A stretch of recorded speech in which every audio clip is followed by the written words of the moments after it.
Amour, amour de la patrie. Aimer, c'est bien, mais pour aimer, il faut comprendre, et pour comprendre, il faut écouter. C'est ainsi que nous avons écouté, analysé, écouté, avec beaucoup d'attention, le beau meeting, le pertinent meeting de Valérie Pécresse au Zénith, avec une salle de plus de 6000 personnes, un bel accueil triomphal, une belle entrée bien assurée, avec de l'assurance et une bonne maîtrise et gestion des tensions et des critiques.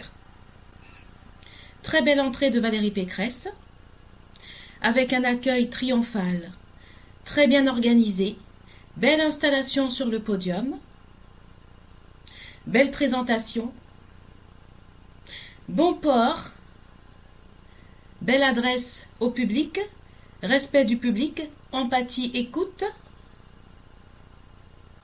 attention vis-à-vis du public, accepter, donner, recevoir, accepter d'être applaudi, mais donner aussi de soi, échanger,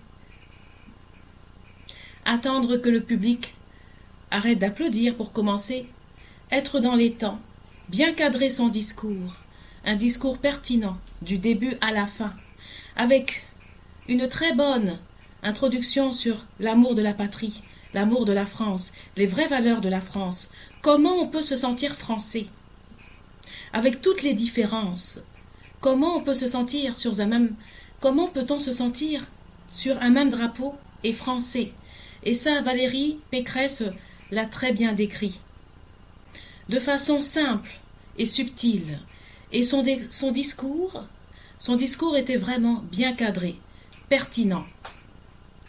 Pour des connaisseuses comme nous, ou pour des connaisseurs comme nous qui avons l'habitude des meetings politiques, moi-même ayant assisté à plusieurs meetings dans mon enfance, oui, fille d'un père au parti du FPI, au parti de Laurent Gbagbo, j'ai eu l'habitude d'être entraînée dans des meetings où je ne voulais pas aller, mais je n'avais pas le choix.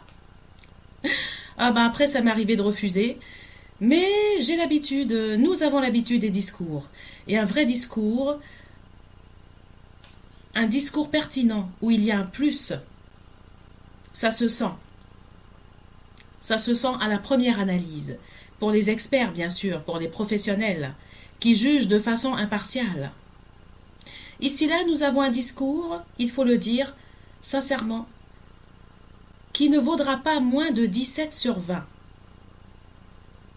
Ce discours prononcé par Valérie Pécresse au Zénith, si l'on veut juger de façon impartiale, en faisant abstraction des sentiments du personnage, de tout ce qui peut vous lier à cette personne, 17 sur 20, on ne peut pas mettre moins. Il faut rester dans le professionnalisme de la notation. 17 sur 20 au discours de Valérie Pécresse. Valérie Pécresse ne peut pas avoir moins que 17, et c'est une réalité. Et il faut le reconnaître. Elle a très bien assuré son discours. Très très bien, super discours. Pour des connaisseuses comme moi et des connaisseurs qui ont l'habitude des meetings politiques, qui ont eu des parents dans des partis et qui ont assisté très jeunes à des meetings, à la première analyse, c'est un discours vraiment constructif, engagé, subtil, avec une introduction naturelle et spontanée. Ce côté naturel, ce côté spontané qui sont deux qualités très importantes dans la culture française. Parce que la culture française est marquée par ce côté naturel et spontané. Et Valérie Pécresse incarne ce naturel, cette spontanéité, dans sa façon de s'adresser, de parler, d'introduire de façon subtile et naturelle son discours et de le terminer. Savez-vous qu'il n'est pas facile de terminer un discours en se présentant? Il est même beaucoup plus facile de se présenter au début. Bonjour, je m'appelle tant, j'ai vécu là. Mais se présenter à la fin, c'est pas exercice facile, je peux vous le dire. Et Valérie Pécresse l'a vraiment bien assumé. Elle s'est présentée de façon naturelle, sans trop rentrer dans les détails, mais une très belle présentation, une très belle biographie. Dite avec beaucoup d'assurance, de sincérité, d'engagement et de loyauté. Le rêve est permis. Le rêve est permis, mais tout résulte d'un parcours dynamique d'action. Le rêve est permis dans la vie, mais tout résulte d'un parcours dynamique d'action, et c'est avec dynamisme que Valérie Pécresse nous révèle dans son discours la clé de la réussite, se relever à chaque fois pour aller de l'avant, rester dans la persévérance, ne pas compter les échecs, mais cumuler les victoires. Donner et recevoir, la vie est un échange. On réussit avec les autres. Quitter la finance pour le service d'État, juge au Conseil d'État pour défendre, échanger, donner et recevoir. Valérie Pécresse nous montre bien la réalité de la vraie société qui correspond aux vraies valeurs de la France, c'est-à-dire une France bâtie par les hommes et par les femmes. Valérie Pécresse nous décrit la vraie France avec ses vraies valeurs par rapport à la société.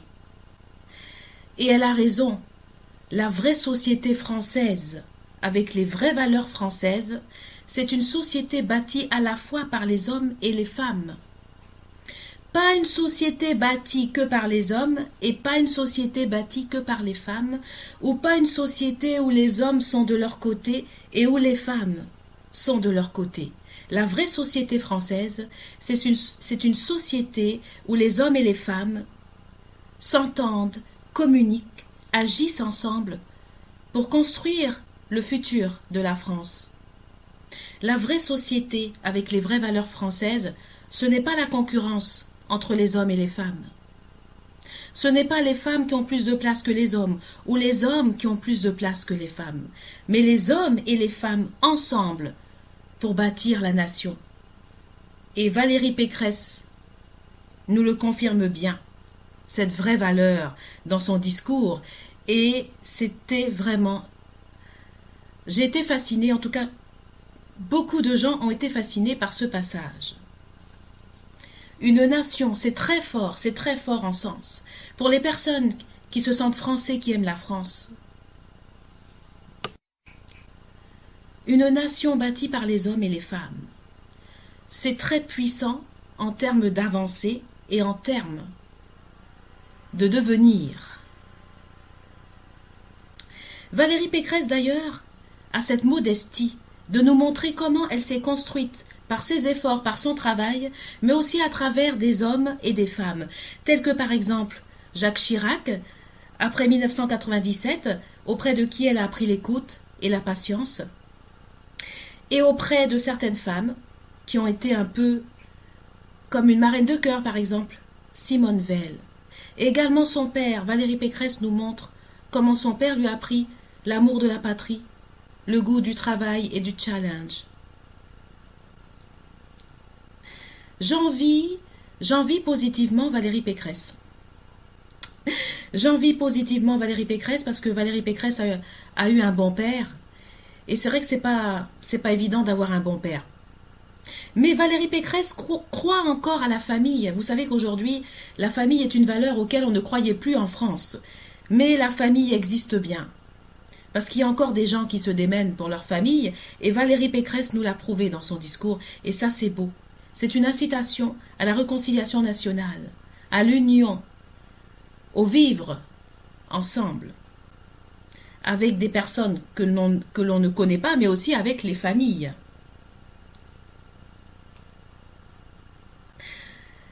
En 2002, Valérie Pécresse sera députée à l'UMP. dans la 2e circonscription des Yvelines. Elle est compétente.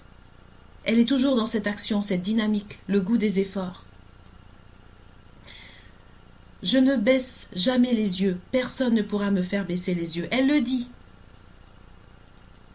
Et toujours dans cette dynamique, dans cette constance, qui est encore plus fort et plus puissant que le rêve. Elle est ministre de l'enseignement supérieur et de la recherche. Elle va mener une grande réforme de l'autonomie des universités. Ministre du budget, des comptes publics et de la réforme de l'État. En 2015, elle sera présidente du conseil régional Île-de-France. Toujours là, compétente réelle, en 2021, à la tête de la région Île-de-France. La vie est un parcours d'action. La vie est un parcours d'action, que ce soit dans la lecture ou que ce soit même dans sa vie réelle. C'est ainsi que, avec le goût de la lecture, Valérie Pécresse s'est identifiée à quelques héros et des héroïnes cachées également qu'elle a repérées dans la littérature. Les héros comme D'Artagnan, Cyrano, alors c'est marrant parce que beaucoup de gens aussi se sont identifiés à des héros peut-être dans leur enfance. Moi c'était Zorro, Zorro, oui à chaque fois j'arrivais à Zorro. Je sais pas pourquoi mais j'arrivais en Zorro, voilà, même quand j'allais à l'école j'arrivais en Zorro. Bon, j'étais un peu timbrée, je sais pas, mais bon. Non mais une jeune fille qui arrive en Zorro, franchement, oui, non mais non mais au fait, voilà, c'est comme ça. Donc c'est pour ça D'Artagnan et Cyrano, ça me fait rire parce que moi c'était Zorro, parce qu'à l'époque il y avait des films qui passaient sur Zorro, alors tout de suite c'était Zorro. Zorro arrive à l'école, Zorro s'amène avec sa cape, enfin bon. Valérie Pécresse est née un 14 juillet. Valérie Pécresse est née un 14 juillet, une belle occasion pour elle de se mettre au service de la France avec les vraies valeurs de la France et de créer de nouvelles lois pour changer la vie. À ce sujet, je vous présente un parfum. Attention, c'est pas n'importe quel parfum, c'est une collection historique.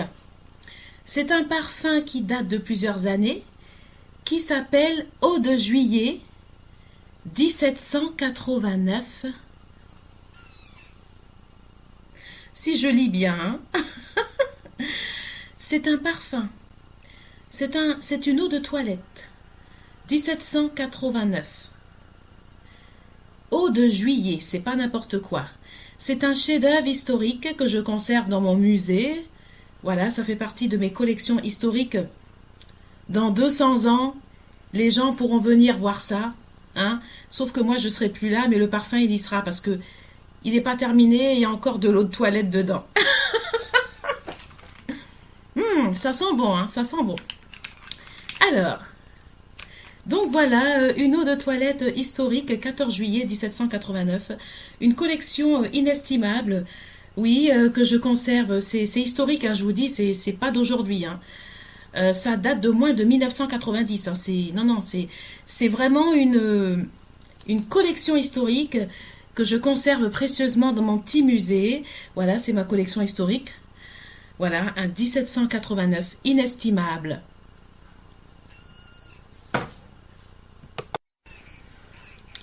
En évoluant professionnellement, en vraie française, Valérie Pécresse s'attache à sa région, la Corrèze. Et c'est vrai que c'est important quand on est français de s'attacher à sa région et même de parcourir la France. C'est vrai que des fois on a tendance à voyager un peu à l'extérieur, on a tendance à aller visiter les pays ailleurs, mais on ne pense pas toujours en tant que Français à connaître la France. Il y a des Français qui sont toujours dans leur région mais qui ne connaissent pas le reste de la France. Et justement, c'est l'occasion. Valérie Pécresse nous montre que c'est important de connaître sa région. Et pourquoi pas faire le tour de France, faire le tour de France. Voilà, faire un effort de connaître la France, de connaître d'autres régions que sa région. Voilà, donc si ça peut donner des idées à certains de découvrir leur France, ce serait bien. C'est bien beau de voyager à l'extérieur, mais c'est bien de connaître la France et de découvrir d'autres régions que sa région. Mais déjà, si on est attaché à sa région, c'est déjà important. Et apprendre déjà de sa région, ça c'est déjà un plus.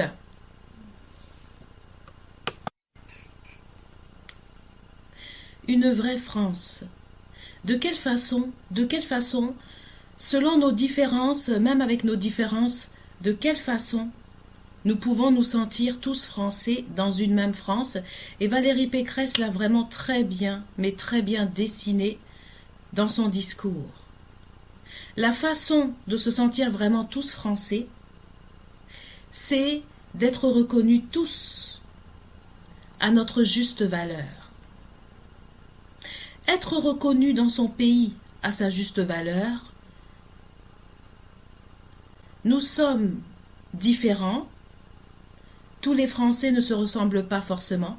Et avec nos différences, ce qui est important, c'est être reconnu à sa juste valeur.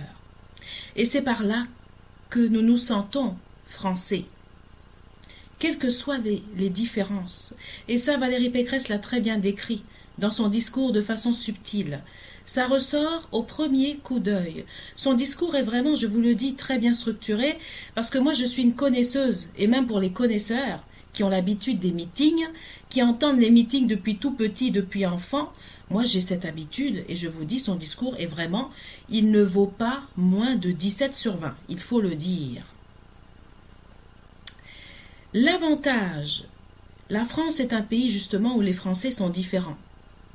Et l'avantage de cette différence, Valérie Pécresse l'a encore très bien décrit dans son discours, d'une façon encore subtile, parce que vous savez que Valérie Pécresse incarne les vraies valeurs de la France, cette subtilité, ce côté naturel, cette spontanéité qu'elle a. Il n'y a rien à dire. Et ça ressort dans son discours.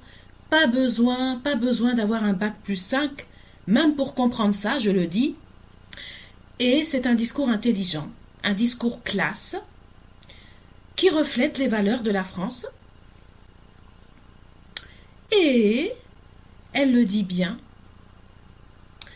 nos différences sont un avantage. Valérie Pécresse n'est pas contre la différence.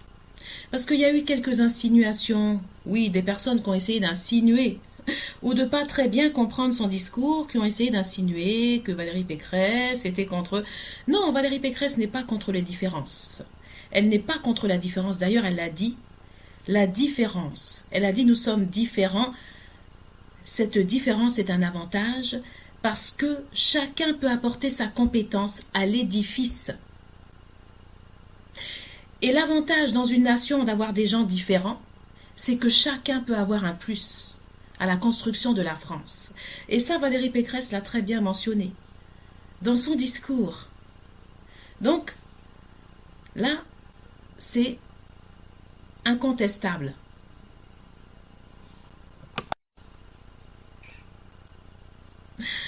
Valérie Pécresse nous donne cette volonté de croire aux résultats de ses efforts. Je n'ai pas rêvé d'être présidente. C'est bien de rêver, mais c'est encore mieux d'être toujours dans l'action et de croire aux résultats de ses efforts.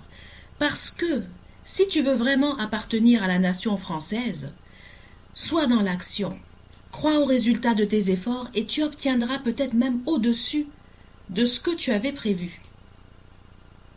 Et je sais pas si vous avez remarqué, vous avez remarqué des personnes en France différentes qui ne se ressemblent pas forcément, qui ne sont pas forcément du même milieu professionnel, qui n'ont pas forcément la même éducation. Même des Français qui n'ont pas forcément vécu en France, qui n'ont pas forcément passé leur enfance en France, qui ont vécu à l'extérieur, mais qui, une fois qu'ils sont en France et attachés à la France, sont plus dans l'action que dans le rêve. Et ils croient aux résultats de leurs efforts, et des années après, vous apprenez qu'ils ont accédé à un rang au-dessus de ce qu'ils avaient prévu. Et c'est la réalité. C'est la réalité, je le dis, c'est la réalité. Dans la vie, justement, tu peux ne pas rêver, tu peux rater quelque chose d'important, mais tu peux accéder à autre chose, peut-être de mieux pour toi. sans rentrer bien sûr dans les grandeurs, tout en étant réaliste bien sûr. Il faut être dans l'action. La pensée précède l'action, mais après il faut franchir le cap. Car si tu ne franchis pas le cap, il ne se passe rien et il n'y a pas de miracle. Le drapeau ne viendra pas te chercher. Tu peux être fier d'être français. Oui, tu peux être fier d'appartenir à la France. Tu peux connaître l'hymne national français par cœur. Mais le drapeau français va pas marcher pour venir te chercher si toi tu ne fais pas les efforts pour aller à tes objectifs. Donc c'est à toi de montrer qui tu es, ce que tu veux, où tu veux aller. Et c'est à toi d'avoir la modestie de demander l'aide de ceux qui peuvent t'aider. Car la vie est un échange. Donner, recevoir, recevoir, donner. Voici le beau message pertinent avant les élections présidentielles 2022 que Valérie Pécresse nous laisse. La clé de la réussite sous le drapeau et dans la nation française.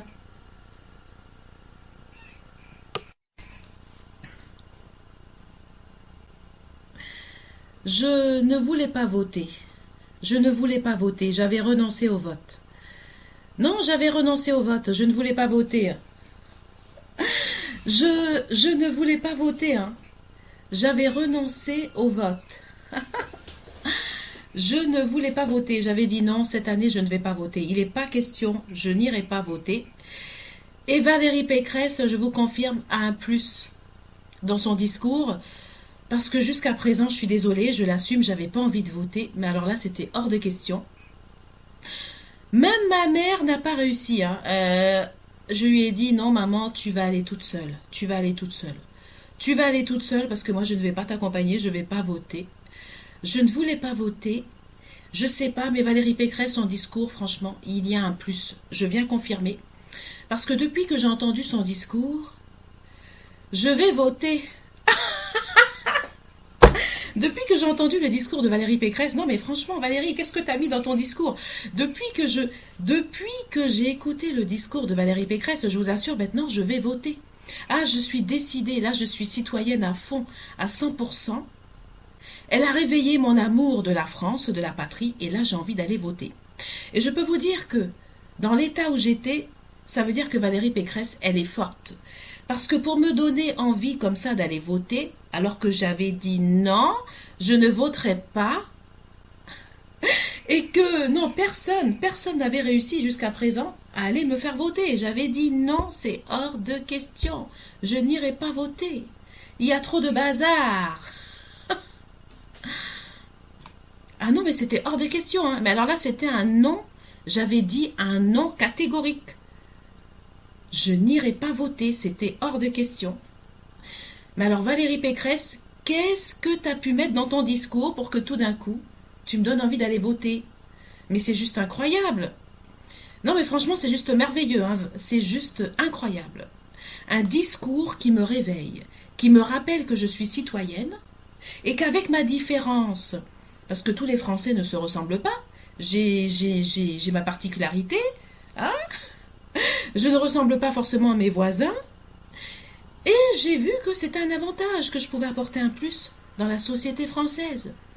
Bâtir avec les hommes et les femmes la France. Non mais Valérie, franchement, qu'est-ce que tu as mis dans ton discours? Je voulais pas aller voter là, Valérie, mais franchement, je sais pas.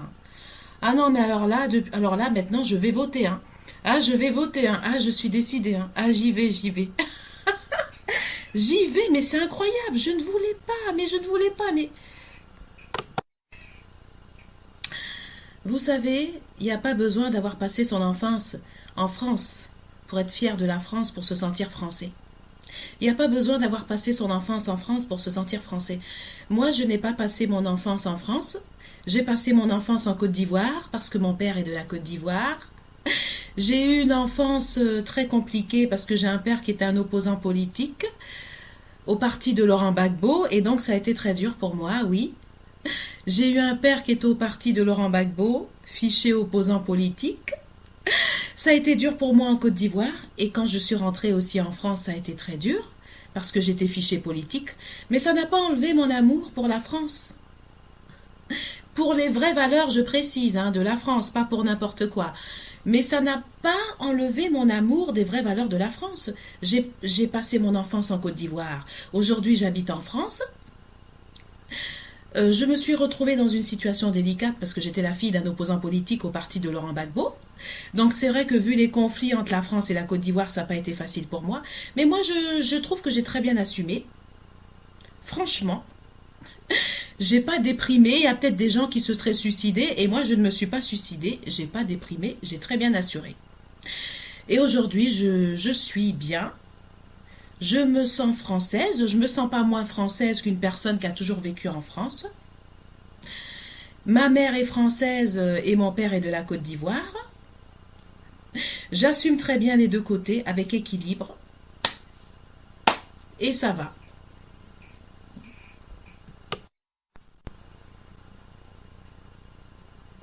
Le, la. La, le. Le, la. La, le. Le président ou la présidente, le président ou la présidente qui sera élu aura un énorme défi à relever sur le plan national et international, et un défi encore plus difficile sur le plan international, et notamment avec l'Afrique de l'Ouest. Mais pour ceux qui ne baissent pas les yeux, mais pour ceux qui ne baissent jamais les yeux, savent que tout se reconstruit de façon juste et équitable, afin que chacun puisse de chaque côté avoir sa liberté et sa souveraineté, ainsi que la liberté et la souveraineté de son peuple. Sur ce, je vous souhaite de très belles élections présidentielles 2022 et je vous dis bye bye.